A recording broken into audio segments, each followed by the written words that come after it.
there's a great deal of movement regarding COVID-19. The White House actually threatening the head of the FDA. What's this about, Anjalee?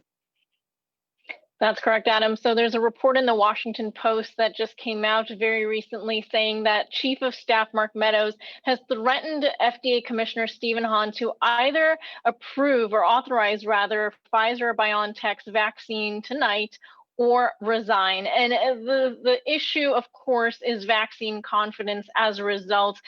We've already seen the concerns about political pressure for the timeline at large from the beginning of the pandemic to get this vaccine out to the public. And so this is adding to that. Health experts are saying that this does undermine the confidence, especially for that first group of individuals that's supposed to get it, which is frontline health workers that are so in need right now, as we see cases, hospitalizations, and deaths continue to rise.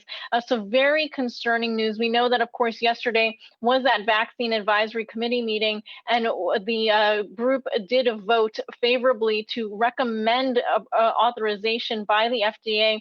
Experts had expected that to come sometime between tonight and tomorrow in order to continue to, or rather, in order to start the shipments out to the sites that would then get vaccinations, according to Health Secretary Alex Azar, by as early as Monday or Tuesday.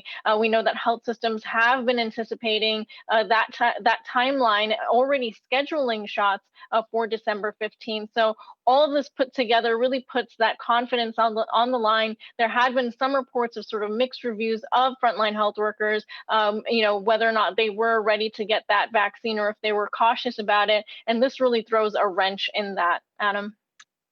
Also, we heard comments earlier in the day. I think you referenced CDC Director Robert Redfield saying that probably for the next 60 to 90 days, we're going to have more deaths per day than we had at 9/11 or even at Pearl Harbor. Has anyone reacted to Redfield saying something like that?